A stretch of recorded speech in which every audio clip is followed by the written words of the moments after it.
नमस्कार, मैं उज्जवल कुमार यूबीबी न्यूज़ में आपका स्वागत करता हूं। आज हमारे साथ है राहुल जैन। इनको मारने की धमकी मिल चुकी है। इस विषय में इन्होंने कोर्ट में सबसे पहले तो इन्होंने कोर्ट में केस डाला था, जहां पर पटपटगंज डिपो है उसके सामने एक मज़ार है, अवैध उसका निर्माण हो रखा है। उसको हटाने के लिए इन्होंने जो केस डाला था कोर्ट में, और उसी के सिलसिले में इनको एक बार मारने की धमकी मिल चुकी है। तो क्या माजरा था, इस विषय में हम बात करेंगे। राहुल जैन हमारे साथ जुड़ गए हैं। सर, स्वागत है आपका हमारे चैनल पर। हसनपुर डिपो के सामने एक अवैध मज़ार बनी हुई है बीच सड़क पे, और उसी के पास ईस्ट दिल्ली का सबसे बड़ा मैक्स हॉस्पिटल भी है।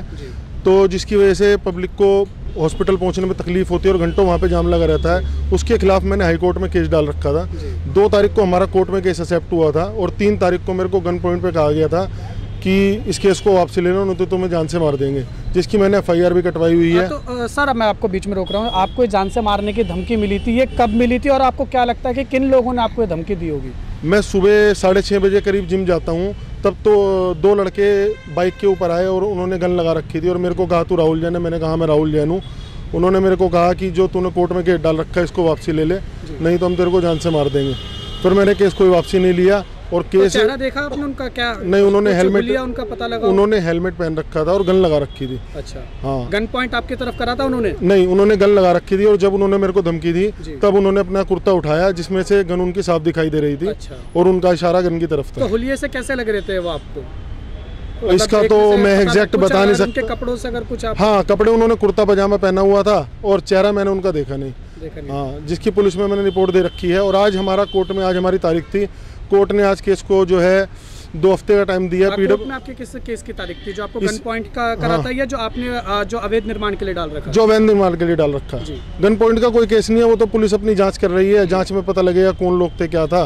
पर आज अवैध निर्माण की हमारी तारीख थी, तो उस पर कोर्ट ने आज ऑर्डर कर दिए कि 2 हफ्ते के अंदर PWD और MCD को कि इस अवैध ढांचे को गिरा दिया जाए। तो यानी आपने एक मुहिम शुरू करी थी, हम कह सकते हैं कहीं ना कहीं आपका जो मुहिम थी वो आज कहीं ना कहीं रंग ला चुकी है। हाँ, आज जो पब्लिक की परेशानियों को देखते हुए, और कुछ परेशानी हमें भी होती है क्योंकि वो सबसे बड़ा हॉस्पिटल है इस दिल्ली का, एम्स मैक्स हॉस्पिटल, और पब्लिक की सुविधा के लिए उनकी परेशानियों को देखते हुए हमने वहाँ पे केस डाला, और कोर्ट ने आज उसको तोड़ने के ऑर्डर दे दिए, डिमोलिश करने के। राहुल जी, हम अमूमन देखा करते हैं कि जितने भी लोग होते हैं वो इस तरह की बातों को नज़रअंदाज कर देते हैं। तो मैं आपसे जानना चाहता हूँ कि आपको ये कैसे थॉट आया कि आपको एक PIL डालनी चाहिए, मतलब अवैध निर्माण के लिए कोर्ट में डालना चाहिए? क्योंकि जितने भी लोग होते हैं वो सिर्फ अपने आजकल रोज़मर्रा की उनकी ज़िंदगी है वो आगे बढ़ के देख के निकल जाते हैं। तो आपने ही ऐसा क्यों सोचा? शुरुआत में तो हमने MCD में सिर्फ रिक्वेस्ट डाली कि हमें ये बताए कि जो है ये ढांचा किसके आदेश पे यहाँ बना हुआ है। पर फिर हमारे को जब वहाँ से रिप्लाई आया, उन्होंने कहा कि हमारे पास इस ढांचे का कोई रिकॉर्ड ही नहीं है। फिर हमने तुरंत उसी समय हाई कोर्ट में PIL डाल दी, और 2-3 तारीख के अंदर ही हमारा फैसला भी हो गया और कोर्ट ने इसे तोड़ने के आदेश भी दे दिए। राहुल जी, अब हम आपसे ये जानना चाहेंगे, जो आपको मारने की धमकी मिली है वो सिर्फ आपको मिली है या आपके परिवार वालों को के लिए भी उन्होंने कुछ कहा है? नहीं, उन्होंने स्पष्ट कहा है कि तुझे और तेरे परिवार दोनों को मार देंगे। और एग्जैक्टली बात जो मैंने FIR लिखवा रखी है उसके अंदर मैंने एग्जैक्टली ये लिखवाया भी हुआ है कि मेरे और मेरे परिवार को दोनों को धमकी मिली हुई है। पर मैंने उससे डरते हुए केस वापसी नहीं लिया। तो आपने केस वापसी नहीं लिया, बहुत अच्छी बात है, क्योंकि आज जो आपने एक मुहिम शुरू करी थी, हम कह सकते हैं कहीं ना कहीं रंग लाई है। तो हम आपसे अब ये जानना चाहेंगे राहुल जी, जो आपको ये जितना भी आपने सारा काम करा, इसमें आपको सरकार से और पुलिस से कितना आश्वासन मिला है? फैसला तो कोर्ट की तरफ से ही आया है। पुलिस ने कितना अपना काम करा? पुलिस अपनी जांच कर रही है। पुलिस ने वहाँ के CCTV भी खंगाले हैं। अब उन्होंने मेरे को कहा कि जो है CCTV के अंदर जो वो लोग थे वो दिखाई नहीं दे रहे। बस यही बात हुई है पुलिस से। तो अभी तक यानी उन लोगों का कुछ पता नहीं लग पाया है, तो हम ये कह सकते हैं। तो राहुल जी के जो लॉयर थे, एडवोकेट थे, वो भी हमारे साथ जुड़ गए, उनसे भी बात करेंगे कि आखिर ये कौन सी धारा के केस में आएगा और सारी चीज़ें जो है अपने कानूनी तरीके से हमें बताएंगे। सर, स्वागत है आपका हमारे चैनल पे। हेलो जी। एक्चुअली इसमें क्या था, केस में PWD, ये तो सारा केस जो है वो इनएबिलिटी ऑफ PWD है। 2006 के अंदर PWD ने इस स्ट्रक्चर को बुक कर दिया, और आज 2018 चल रही है। 2006 से लेकर 18 तक, आज तक उस पर even after booking of that illegal structure उन्होंने कोई भी डिमोलिश ऑर्डर पास नहीं करा, जिसकी वजह से उसके अंदर डायरेक्ट ये उसमें सारी PWD, होम मिनिस्ट्री, EDMC सबको लेटर दे रखा है कि इस मज़ार को शिफ्ट करा जाए, आइदर शिफ्ट इट और डिमोलिश इट। और इसमें उन्होंने 2006 में जो इलीगल शॉप्स थी उसके पास, जितने सारे ट्यूबवेल्स थे, उसमें स्पेसिफिकली रोड लिखा हुआ है कि है ना वो सारे डिमोलिश कर दिए एक्सेप्ट दैट मज़ार। तो सर ये अभी तक इतने आप बता रहे हैं कि सारे ऑर्डर हो चुके हैं, तो ये अभी तक क्यों नहीं हुआ? मैं आपसे ये जानना चाहूँगा। सर ये तो गवर्नमेंट की है ना इनकेपेबिलिटी है, जो कि एक 2006 में काम हो जाना चाहिए था, उस आज 2018 आ गई, आज तक ये काम नहीं कर पाए।